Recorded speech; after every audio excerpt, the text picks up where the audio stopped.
I guess I will just start it. My name is Hsin-Chien Huang. I'm the mediator for today's panel. And originally we have 4 panelists, but one is Jean-Michel, and he will join us online. And then originally we have another panelist, François Klein, but he's need to go to Miami for the exhibition. So I will replace him in this panel. And then we have Astrid Kamke and also Stella Hao. So let's start it. Thank you. Okay. Let's see. What should I do?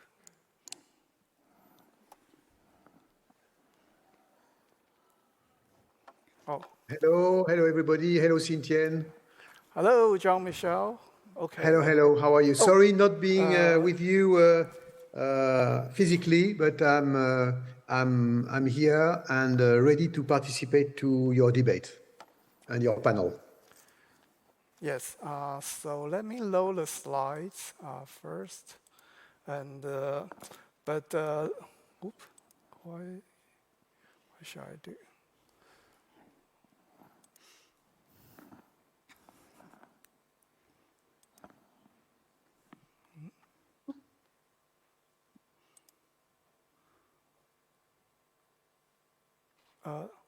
Oh, not this one, the previous one.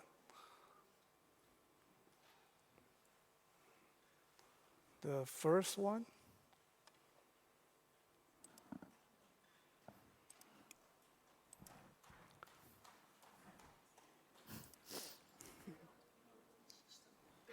What?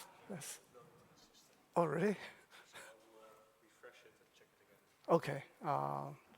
Okay, so I will just have Jean-Michel be online, but please allow me to use a couple of minutes to give a short intro, although I don't think he needs an introduction. But I think Jean-Michel, he's a visionary pioneer of creators. Although he already be famous for 30 years, but he's still creating new contents and also exploring new ground and breaking new ground. And his Welcome to the Other Side virtual concert attract 75 million viewers. And also last year, he is the chairman of the French CNC Immersive Creation Commission. So let's welcome Jean-Michel. Thank you. So the reason I bring Jean-Michel here is that we did a collaboration project called the I&I together. But this project actually is originated from his conversation with the WikiLeaks Edward Snowden. So first, Jean-Michel, could you talk about a little bit about your why you want to discuss with Edward Snowden and the idea behind it? Actually, when we discussed, you and me, Hsin-Chien, about a project we could do together, I went with this idea about our relationship with control and surveillance. And this idea, as you just said it briefly, was coming from my encounter with Edward Snowden, and I met him in Moscow, and we did even a piece of music where he was doing kind of talk over, explaining the reason he did what he did. And very, very simply, when I first heard about Edward Snowden and what he said, I thought, ironically, strangely, to my mom. My mother was a great figure in the French resistance during the Second World War. And she always told me that when some governments or some entities are creating some acts or thoughts which could harm our society, some of us should stand against it. And it's exactly what Edward Snowden was saying. And then I met him in Moscow, and I discovered really somebody who was and is a kind of modern hero for me. And I was quite shocked by the fact that everybody talked about this case and his case for 2 weeks and 3 weeks. And then after, it has been more or less forgotten by all of us. And it just triggered something in my mind saying, actually, it's probably because we have such an ambiguous relationship with the idea of control and surveillance. We love control people, and in a sense, we are accepting to be controlled. In other words, for instance, the father with his children, or the children with their parents later on, the boss vis-à-vis their employees, the same for the employees through their unions, the government, the eye of God, the CCTV cameras, the drones. Actually, we have this constant relationship with an ambiguous relationship with the idea of control. So I explained that to Hsin-Chien, my thoughts, and he said we both decided to say that could be quite a good idea to exploit and to explore this idea with the medium of VR. VR being also with I would say a medium almost tailor-made to observe and to spy with our eyes what's going on in virtual world. And on top of it, also for personal reasons, Hsin-Chien also has also a kind of had a kind of view and some opinions about the idea of surveillance control in some countries where it's not it's sometimes more present than in the West. So this is the starting point of our collaboration and the reason why I thought about this link with Edward Snowden. Yeah, thank you. And after Jean-Michel and I start to thinking about we should do a VR project about the surveillance, and this is about 3 years ago. And immediately we encounter a very big problem because that he's in France and I am in Taipei. And at that time, that's the peak moment of the COVID-19, and we cannot collaborate face-to-face. So that's really become a big issue. And we don't have like a previous collaboration experience. So what happened is that Jean-Michel says that he has this artificial intelligence music generated programs called Huang, which if you are interested, you can download it on your phones or and it's like a Jean-Michel in your pocket, allow me to say so. And this is really wonderful because, you know, as a creator, and when I create a VR experience, I need to kind of ask the musician, like, what kind of music he can come out with. But with that app in my hand, I actually, it's like I have a slave musician in my pocket, and I can generate as many music as I want. So that's really wonderful. And I spent like 2 months and generate maybe hundreds of music, and then start to explore if I have Jean-Michel's music in my hands, and then what kind of experience I will have. And so this is what we really do using the artificial intelligence and also generated music in our project. So just give me a little bit moment because the file seems not downloaded, and we are downloaded right now. So I can show you what's the Huang look like, and Jean-Michel can talk about the generated music that he has done before. Okay, so, Oui. okay, could we switch to the PowerPoint, or I can just play it? Oh, yes. So this is the photo of Jean-Michel discussion with Edward Snowden, and this is our project, the Iron and I, and.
And, and we have like 12 different rooms or cells that you can explore, which talk about different aspects of the surveillance. And we use the navigation metaphor of the panopticon that's created by this English philosopher, Jeremy Bentham.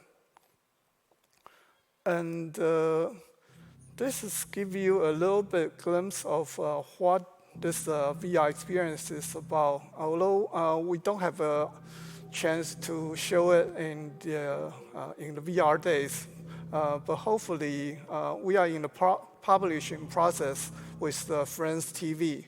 So hopefully next year that we can bring this to the Church of VR. But you can see that you're starting with one of the cells.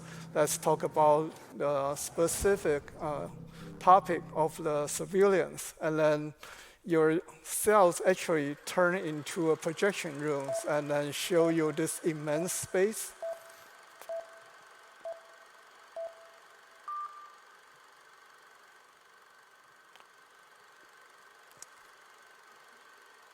And then, so you are in this confined space, and then suddenly you switch to this like a huge space that's tell you about the history of the surveillance with the Jean-Michel's music. So I will just skip this. But this is the Huang program I just mentioned. And you can see that this is the every time when you start the software, and it will create this new music, and then it will never repeat itself, and it's like an infinite amount of music that you can experience.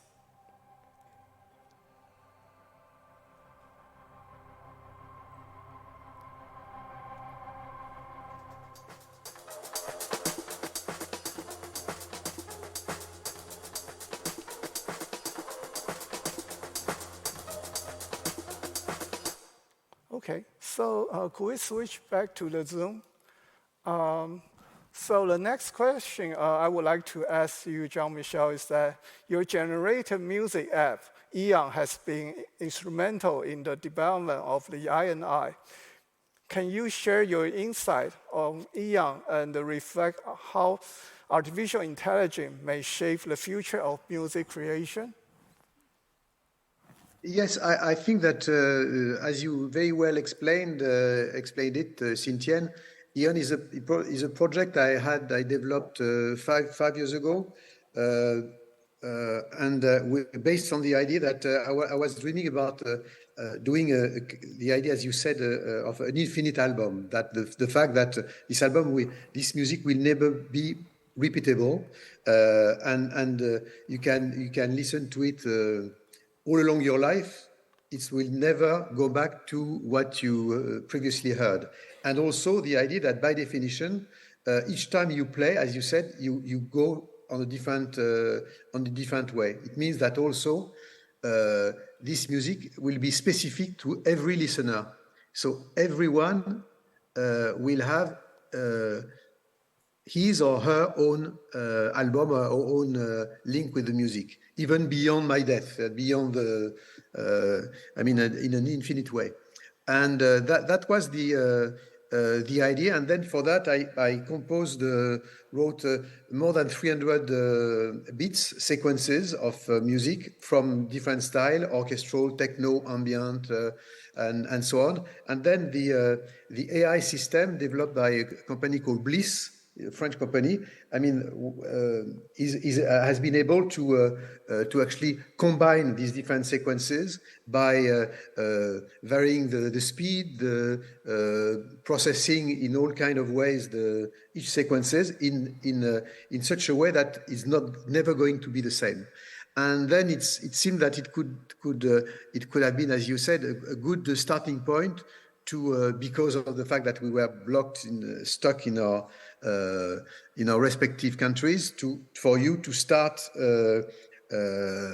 working on a kind of huge demo from which I could then compose and write the final score for the INI. Thank you. And the next, I would like to go to your experience about the virtual concert. As I just mentioned, that your virtual concert, Welcome to the Other Side, attract 75 million viewers worldwide. Could you share your experience in crafting concerts within virtual reality? And what future developments do you envision for this media? I think that, I'm quite convinced that VR is an entirely specific mode of expression. And Hsin-Chien, you are for me, one of the most important and influential creator in this field. It means that when I'm saying this, it's a fact that what you're producing as a VR artist, on a visual art artist, is something which could not be done with a movie, or with a video game, or with a book, or with a painting. It shows that the VR is a mode of expression in itself. And as a musician, I've been always interested by also create a visual link from my beginnings in my early days, when I started to do some big performances outdoor. I've always been involved in visual techniques to actually share with the audience, specifically for electronic music, a kind of visual link for the people to enjoy the music in a more organic or sensual way, in a sense. And what was something quite new when I started, then became with time almost a kind of standard in the way we are. Everybody is now performing music, electronic music or rock, or everybody is using visuals. And what VR is offering me, and is offering to artists, musicians, and beyond, is the fact that you can create your own worlds. You can work or doing it yourself, or working with such a great artist like you, Hsin-Chien, to create a kind of extension of your imagination, an extension of what you could create in the real world. And also talking about AI, like VR, AI and VR in a total different directions are extension of our imagination. With VR, I can create some stage design almost from my bedroom, from my living room, and also doing and creating things that you cannot do, of course, in the real world. The first difference is in VR you have no gravity, so things are and elements can fly, you are a specialist or making and creating flying objects, flying concepts, and this is of course creating a kind of very specific, organic, poetic approach to any kind of environment. And I think that, you know, I really predict, and I'm sure that VR as a mode of expression is going to grow in itself. It's different from video game, even if you have some bridges with video game because of the engine we use and the tools we use belonging to this medium. It's also linked to movies and to cinema because of the narrative process, but it's different. It's not VR creative creation, and especially for musicians doing concerts, for instance, is something specific. And when I'm talking about live concerts, I'm not, and that was one of the specificity of Welcome to the Other Side, the concert I did in the virtual Rotterdam you were talking about, is a live event. It's not like a pre-recorded sequence that you inject in a pre-existing video game. Like, for instance, you can have in Fortnite or in existing video games. What I'm interested in is actually, and what is, in my opinion, interesting for musicians, is actually to create your own world and to be able to give live performance in them. Yeah, I think you just mentioned a very important thing, is that the live performing, and you're talking about like this year, the end of the year, the New Year concert, you are wearing, could we talk about it? Or is it confidential? Yes, I have a project. It's a bit soon to talk about it because it's going to be announced in the next few hours. So you'll know, but actually following what just you said, Hsin-Chien, is actually I'm now into the idea of pushing the boundaries in these directions by actually using one quite revolutionary VR headset called Lynx, the French one, which is a more augmented reality and AR headset, and fairly different from Oculus or, sorry about that.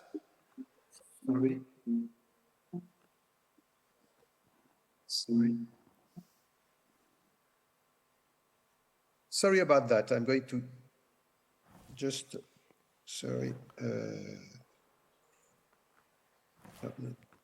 It's okay. I know it's here.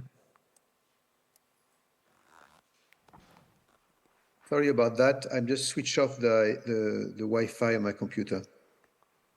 Okay. Yeah. Okay. So. Sorry about that. Yeah. Could we move to the next question? Yes. Yeah. So, as the chairman of the French CNC Immersive Creation Commission, could you tell us what's your strategic vision for the immersive media within the realm of cinema and beyond? Actually, yes, I accepted to become president of this commission at CNC dedicated to immersive projects, because I think that it's quite important also to create some, to strengthen links with the movie industry, but also to in a sense, promote the idea within the movie industry that, again, VR is not only an extension of a movie. It's not a movie in 3D. It's much more than that, as we know. And it's very important to create this link, because actually at the moment I feel that everybody is in its own niche. The people from the movie industry are considering VR as something sometimes a bit secondary, and the people from the VR world are quite far away, quite remote from the movie industry in terms of production, in terms of type of projects. And I thought it was quite interesting also to help also the VR community to submit project, to push some project which deserve to be pushed, and also as a musician to also promote the idea that the sound is very important in VR, and you have very few people in the VR community taking care of sounds. Everybody's talking about the visual and visual environment. Very few people are aware of the importance of sound. And I would like to remind to people at that stage that the visual field is 140 degrees, but the audio field is 360 degrees. And then for human being, the first sense sensitive to immersion are our ears, not our eyes. So actually, and Hsin-Chien, you are one of the seldom artists I know in the VR community, I mean, being so aware of the importance of music and sound.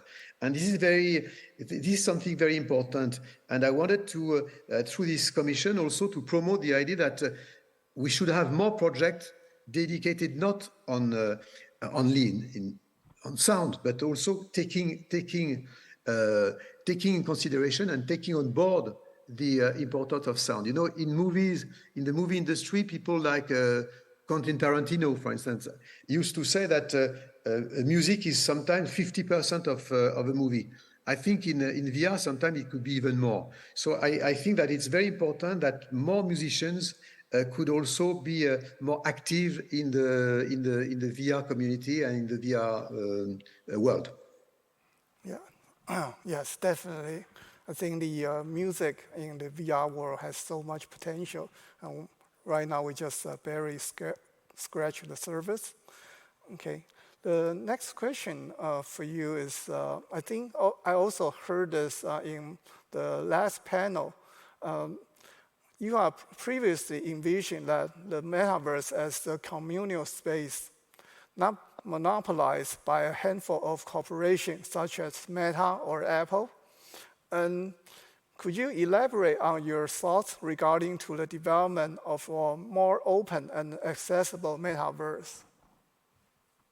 Yes, it's a very important point, Hsin-Chien, because I think that, you know, we all love hardware developed by all these companies. I mean, because they are generating fantastic and magical tools. And thank you to the precious, innovative approach that these entities or these companies can have through their brilliant scientists or technicians or engineers. But at the same time, the danger is actually by promoting the hardware, they also promote a kind of or install a kind of monopoly situation in terms of software and in terms of content. I would give you an example. When I did this Welcome to the Other Side project, we had to go through a platform such as VRChat, an American platform, and I have lots of respect for the platform, but we have to pay the platform, which is okay. But it means that in the future we have no guarantee about the fact that they can fix the price of it, and then creating a kind of censorship for format reason or for reasons of ideology. I'm not talking about VRChat especially, but the fact that if we leave the entire monopoly of hardware and software and content in the same hands, I think we have a danger to actually becoming a kind of totally dependent of those companies. And I think it's very important to create alternative, and especially in Europe. I think Europe and also in Asia. And I think that we must create some alternatives and regroup. I mean, if we take Europe is 1.5 market bigger than the American one. It's 450 million in Europe against 300 in the US. So we have a potential, and we have lots of great startups in hardware and software to create our own brick of sovereignty. I think it's very important these days that Asian companies, US companies, and European companies can also create their own brick, what I could say, bricks of sovereignty. And in Europe, it's very important to have our own platforms, our own clouds, our own hardware, and we got some. And in Europe, 40 years ago, we start with an idea of becoming an important actor in civil aeronautics, and we created Airbus. Airbus was, everybody laughed at Europe by saying, but you would never be able to compete with Boeing, for instance. And 40 years later, American companies are using our planes. So I think that between us, it's more difficult to build an A380 than building our own metaverse in Europe. The same in Taiwan, for instance. So I think we have to join forces and creating just a kind of alternatives, because we have a specific vision of the world to share with people, and we cannot be only depending on companies which are trying to control through their hardware the content. And this is something that we have to address to all of us.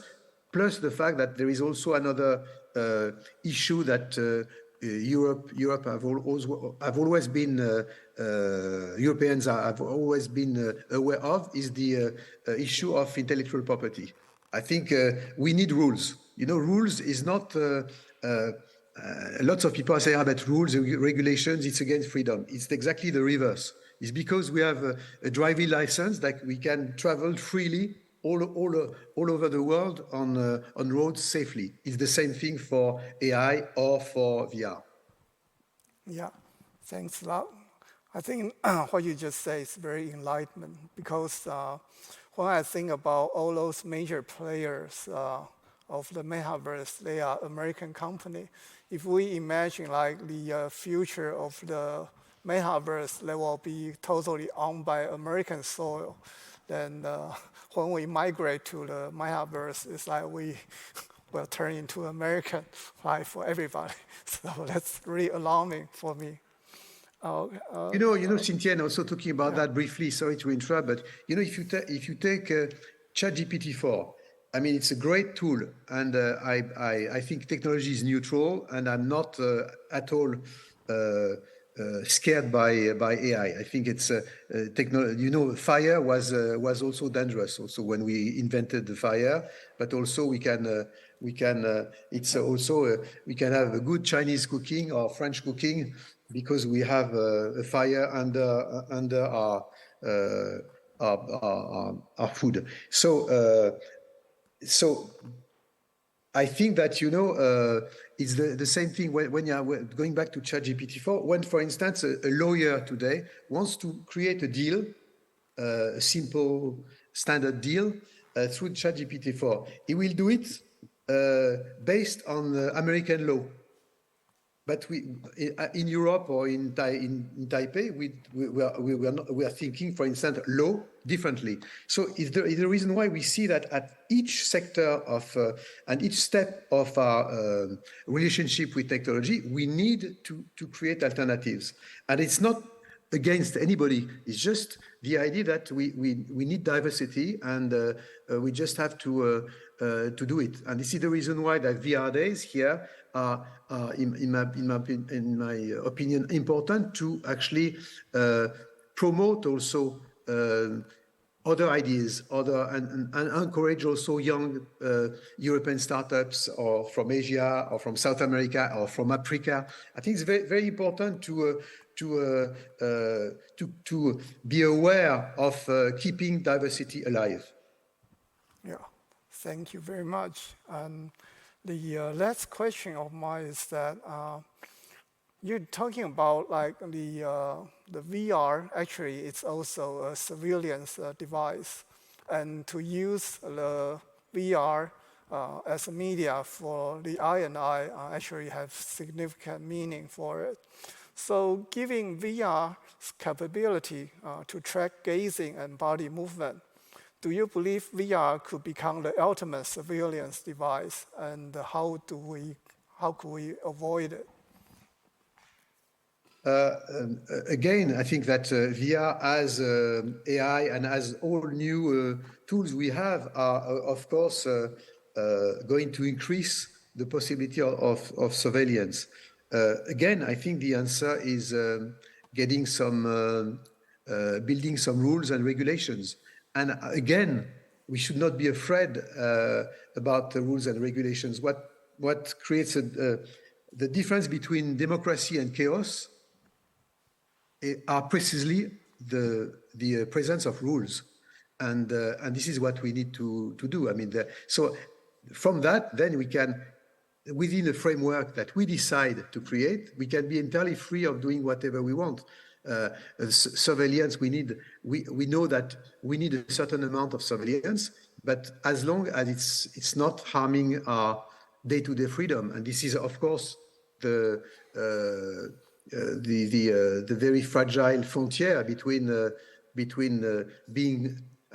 using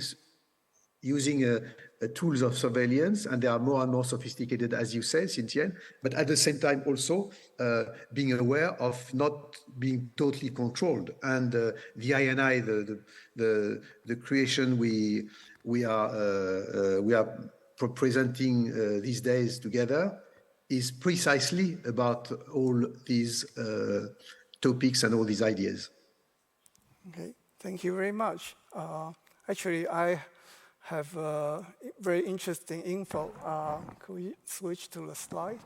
And this is the research in the University of California, Berkeley. He's using the Beat Saber's movement data from many users, and he can infer personal attribute with 80% accuracy. So I think to combine VR and AI, it's really could be like we can capture the essence of humanity in certain way. But I think, like Jean-Michel, you just said, it could be used for good, but also it has potential to be used for bad. And I think before you go, could we open like one or two questions from the audience? And do we have the microphone? Yeah, thank you. And okay, this gentleman. Yeah, I'll start. Can you hear me? Yes. Yeah, I've been a fan since I was a kid, Jean-Michel, so I'm extremely excited to not see you. I see the slide right now, but to saw you earlier. Switch back to the... Great honor to see you. And like I said, the music is ingrained in my membrane from when I was a kid. It still is. I make some garage band music myself that sometimes tries to emulate what you did. So this is for me an amazing day. Thank you. My question would be, I do VR building with sound as well, and some game development, where sound is important. To your point, you can do spatial audio related to areas in the space, and as you get nearer, it grows louder and things like that, right? There's a lot we can do. I'm a question a little more basic level, perhaps user interaction and synthesizers. The more I look at your videos of you in your studio back in the 70s, what strikes me is all the analog synthesizers and the amount that you have. And these days with VSTs, virtual instruments, we see everything is hidden in the box. And it's very hard to see what you have. And I'm wondering, do you see a role for VR also to create interfaces that might be more intuitive or different to work with? Remember, we have the instrument where you just wave your hand. Have you thought about that, or is there something there perhaps? First of all, thank you for your comments. And of course, it's a very interesting point. I think that in VR, we can also create absolutely new interfaces. As we know, the most important point for us as musicians is also to reduce the time between the idea you have in your mind or in your heart and the realization of this idea. So everything which can ease the interface process is good. And what is interesting in VR, we have so much to explore. The fact that, again, because you have no gravity, you can probably create some. It's starting now, but we are still in the dark age of this. I mean, create some very interesting interfaces, which could be different from a keyboard, different from any kind of interface in the real world we know. The only thing and the only issue is actually for every new interface, as you know, and as I know, it deserves time to experiment and to learn. I mean, as we know, to study piano or guitar, we need years of practice. And now the difficulty is the technologies make you believe that a new interface could be instantly tamed, which is not true. So even if you have a new interface in the virtual world, you will have to dedicate a minimum of time to tame it and to learn it. But I totally agree with you that virtual worlds are opening a total new range of possibilities for new instruments for the future. I agree. Yeah, no, I think it's something I want to explore next year. So if I can connect with you guys, I'd be happy. Great. I do some with pleasure. projects to share. I think it could almost be like, the future of abundance. There's an optimism there, and perhaps the body can become more of an instrument and still be connected with specific filters, specific interaction, and the millions of VSTs that we might have with AI. So I think, that's extremely exciting. So I'm shaking when I talk about it. I think it's so exciting. Thank you very much, Jean-Michel. Thank you. You're welcome. So, well, last question.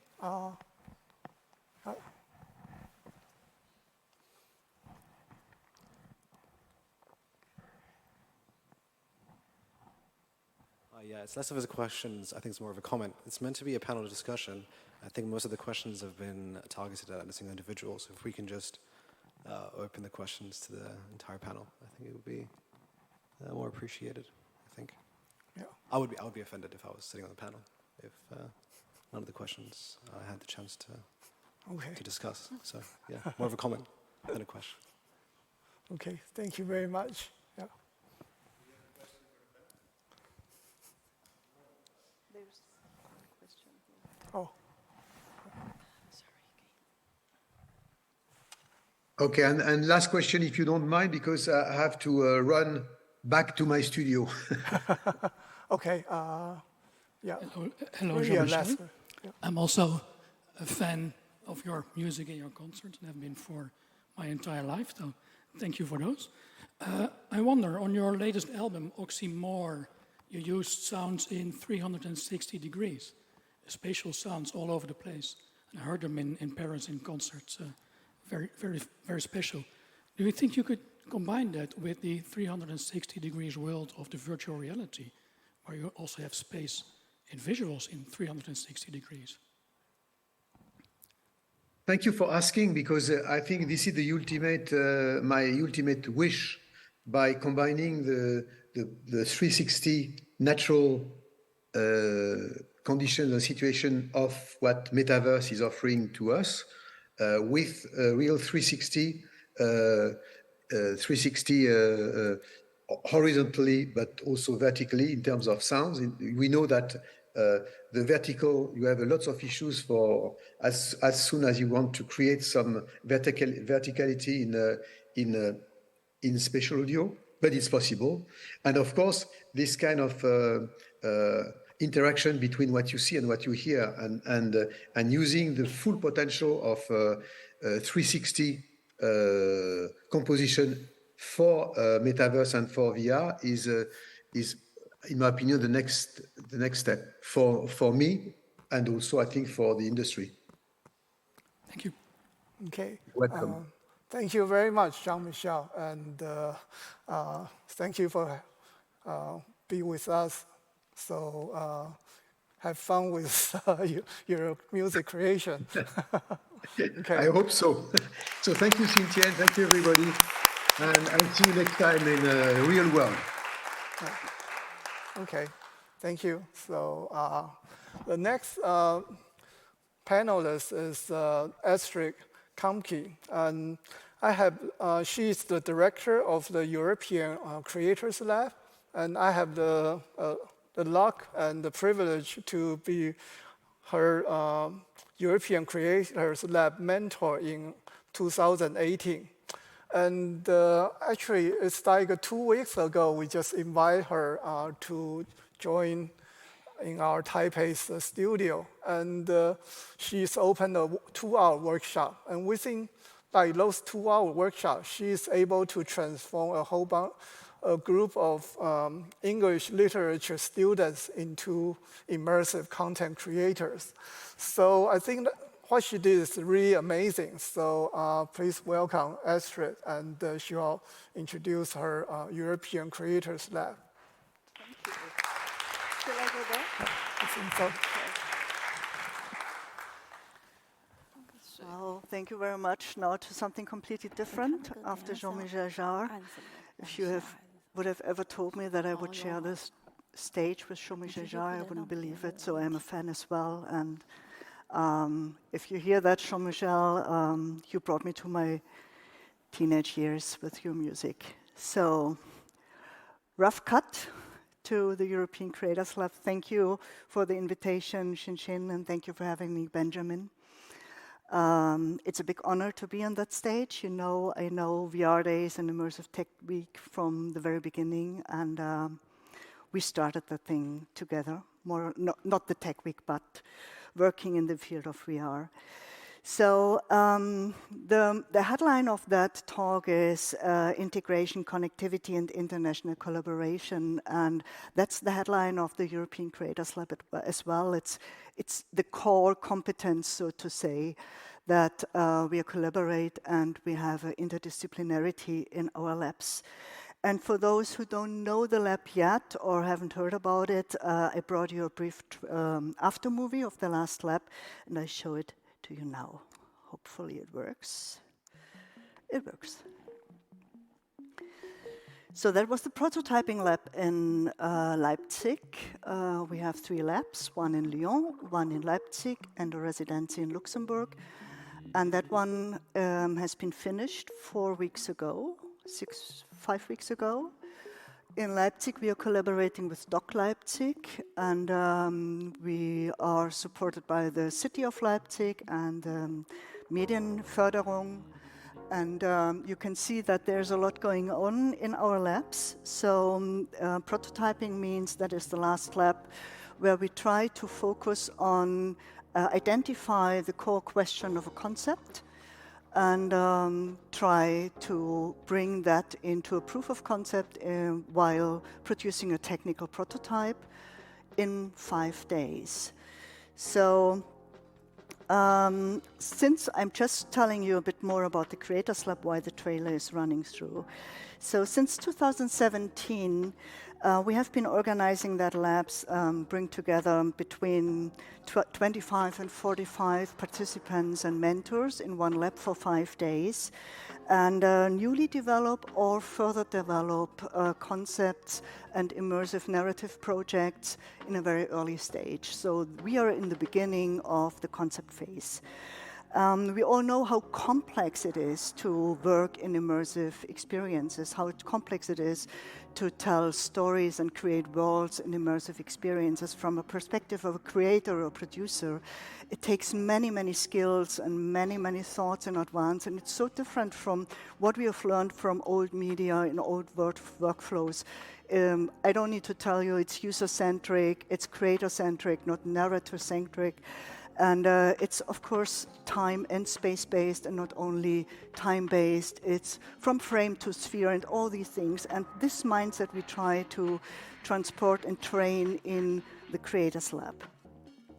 So I think that's what's so exciting about that immersive narration, why I'm triggered for so many years already, is that it is so different from old media and that it is so challenging and that each experience needs its own tailor-made, well, all right, that was it. Okay, needs its own tailor-made workflow. So it's exciting to do that, and it's challenging and creative. But on the other hand, of course, it means a workload for each creator and producer to face that challenge and to take the risk and to stand there and make decisions that have vast consequences. So I think as a filmmaker, the writers don't think so much on their audience, about their audience, and try to figure out where to find them than we do in immersive spaces, for example. So it starts with an idea in our labs, but what happens next then? So what if you have a good idea, how do you bring that into an immersive experience? What are all the questions that raised there, and how can you master them? And this is why we are built a complete structure with mentors, and our mentors bring, so to say, a structure into your creative chaos and help you to navigate the first phases of your immersive experiences. So together in teams, we develop either from scratch, or participants bring already their first experiences, their first concept ideas with them, and we develop them further. And we raise these important questions about user experience journey and how to create a world in which the user or the player will find his or her own story, how to build that whole experience. And we are not so much tech heavy in that phase because technology follows content. It's important in the beginning to figure out how we create that experience and what technology and what approach might fit best in the end. So the European Creators Lab hosted in the last years more than 350 participants and 58 mentors from 36 nations. So where you can make the mathematics, it's not only Europe, of course, it's wider than Europe, and that's on purpose because virtual reality has no boundaries. And that brings me to a cross-boundary approach. So we are interdisciplinary, we are open to all creators from all different backgrounds. I think we have a very wide spectrum of creative backgrounds participating in the lab, and that makes it so precious and so special because each profession brings its own take on it, and it raises own questions, and in the discussion it is enriching the whole lab community and the lab participants. The European Creators Lab is also a tramp, so we don't have a studio or a home. We're traveling around, and that has many advantages. The disadvantage is it's really exhausting. I can tell you, it means that you bring all your stuff to a place and make it a home for a week. But it has many more advantages because we can go to different regions and connect with the different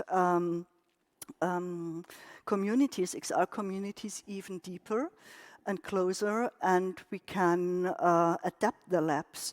We are very flexible, so we bring our own technology into the labs.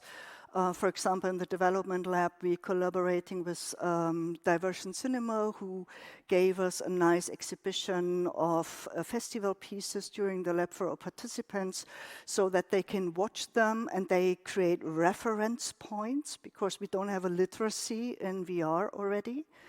People haven't seen the same stock of experiences, except they are so privileged and can travel around and watch everything on festivals, but let's face it, that's really a very small privileged group. So we want to help to build that literacy, and if you want to create something or co-create, you need reference points and you need to talk about it. That's what we do in the development lab, whereas in the prototyping lab, for example, we have creative technologists and, of course, technology to help building that prototypes. I mean, we help building them, we are not building them, so the participants really have to do it on their own. So, but last not least, we have the immersive residency, which I kept aside. It's a new format we started this year in collaboration with the Luxembourg Film Fund. I'm very happy about that. We picked, or a jury selected 11 international projects and invited their teams to Luxembourg for a week, and we were, with our mentors, working very focused on the development and on the core question of these projects. Right now, the projects are receiving online mentoring, and they will be part of the Luxembourg Film Fest. And we have a few more partnerships in petto to bring them and to help them in the future to get to the markets or to have a visibility or a stage where they can present their prototypes or even the finalized projects. So what we do in the European Creators Lab is we foster development of immersive projects, and we support the international XR community with our work on a small base, but I'm very proud on that, to be honest. And indeed, you can see that already the collaboration is really the center of our work. So imagine you come in our lab on day one as a participant. You don't know the other participants. They're coming from all over Europe, from all the world. So in day one, you really know barely someone.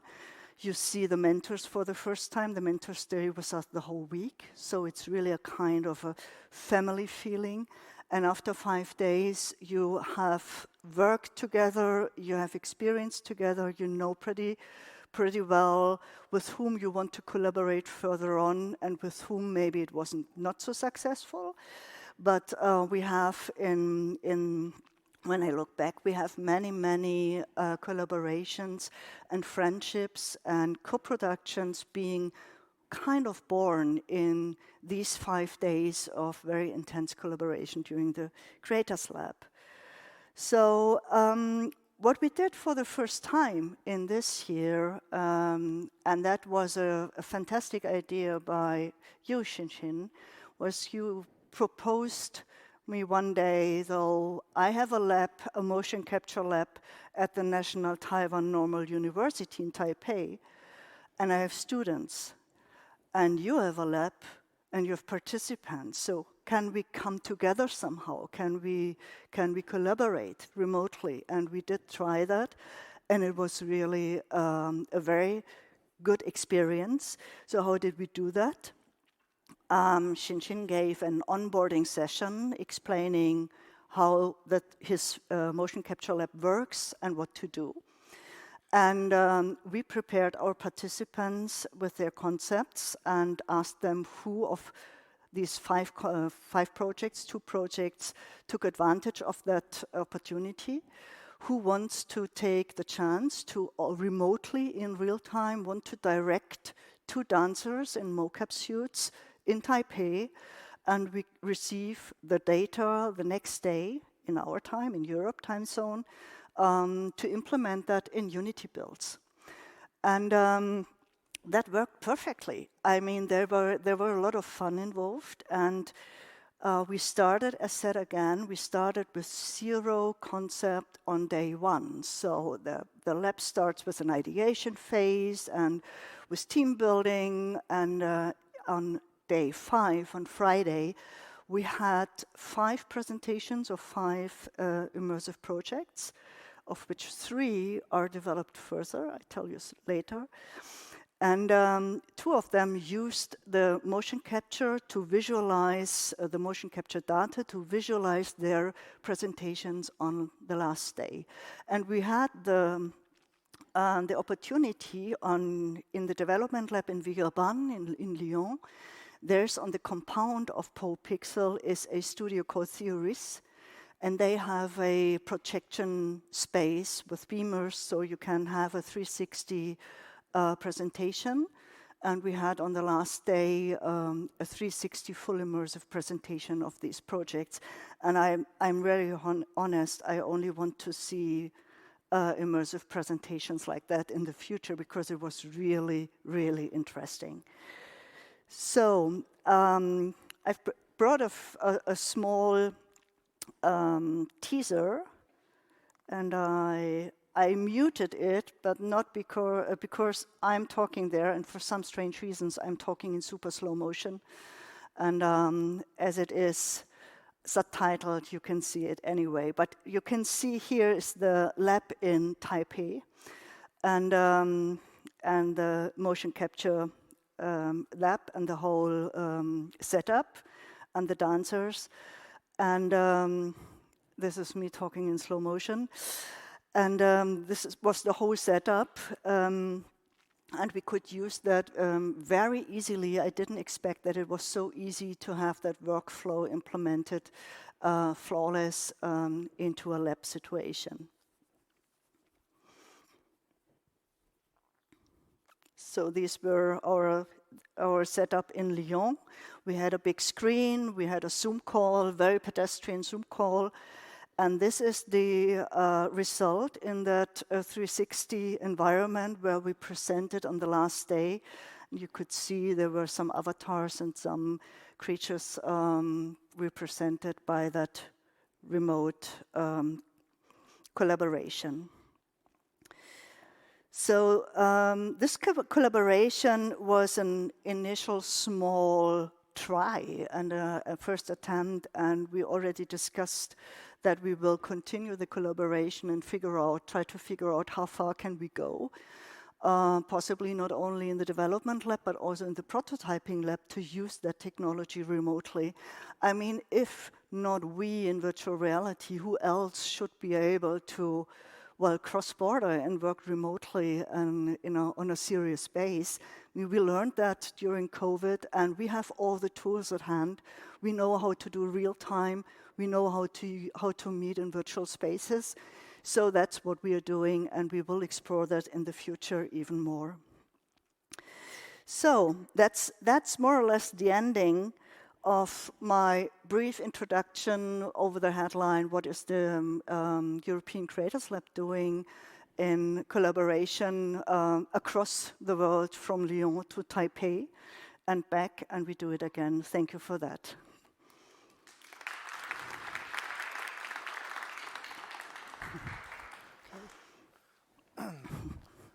So thank you very much, Astrid.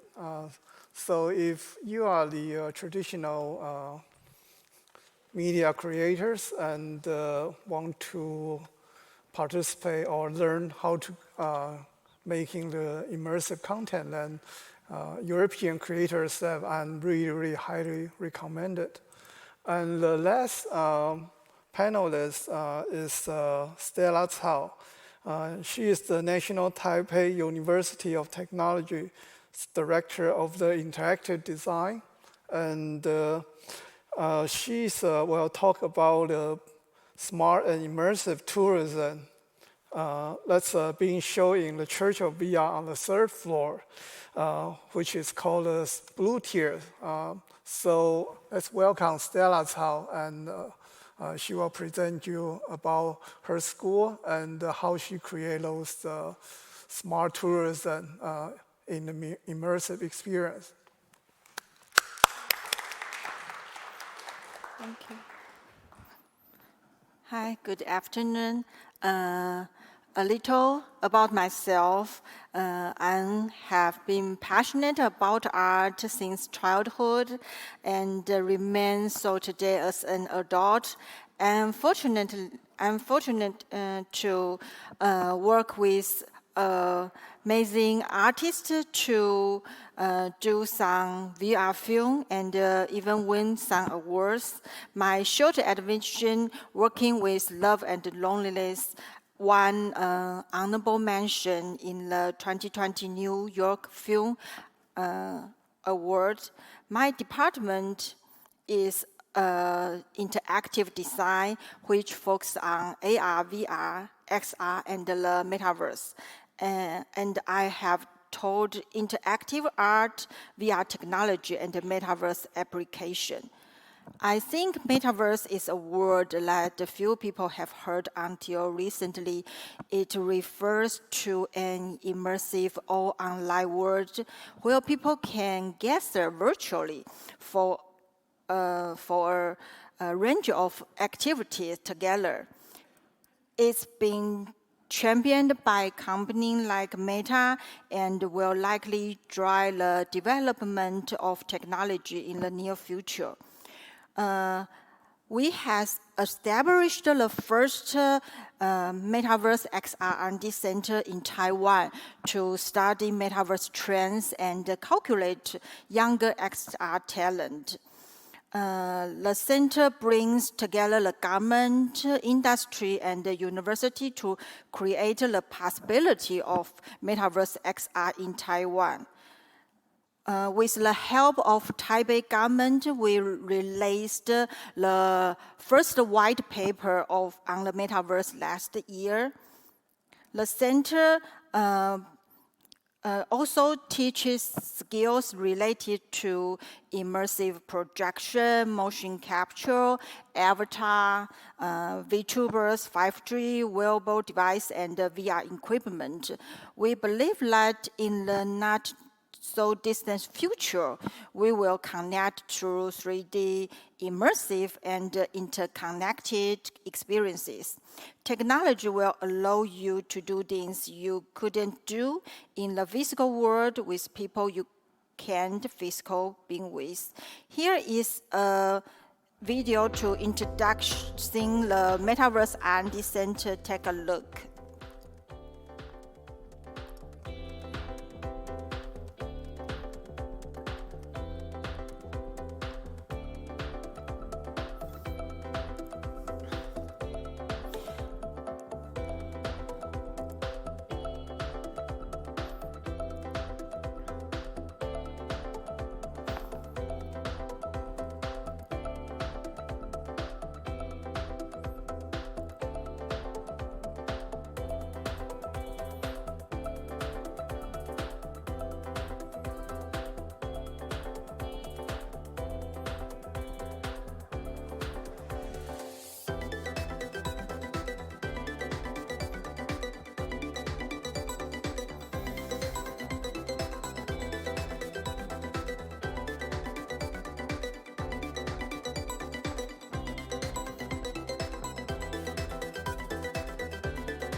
Congratulations for the wonderful ceremony. Hello, greetings from Israel. 祝一切圆满顺利 ，live long and prosper. And through intellectual cooperation, courses are planned to bring domestic and foreign talent together. It is expected to provide opportunities in different areas to promote multi-perspective thinking about the application of the metaverse. There are 6 key elements we need to work on together to make the metaverse a reality. For one project, we developed a smart tourism application in partnership with the Mazu government. Mazu is a very small island far from main island of Taiwan, very close to mainland China, that has preserved its unique culture and landscape. This project is about the blue tears phenomena, one of the wonders of the world that can only be seen in Mazu. The production is inspired by the natural beauty of blue tears and is based on a traditional love story with a theme of environmental protection. I'm proud to share this project, won an award at the 2022 LAFA Award. Let's take a look at this video, and I want to invite everyone to experience the Borderless VR. It is on display at Church VR, run on the 3rd floor in VR days. Yeah.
Okay, we also did some AR and 3D map service to provide remote area with smart.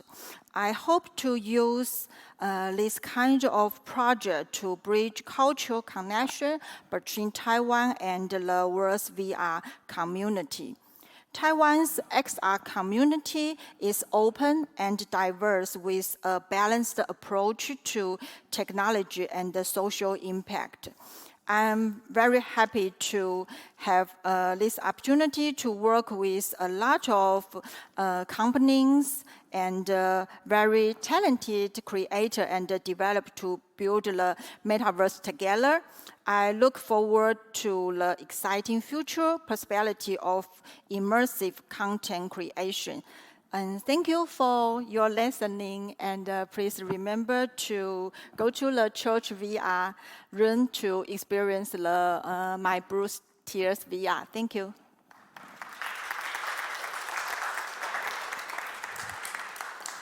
Okay, thank you, Professor Cao.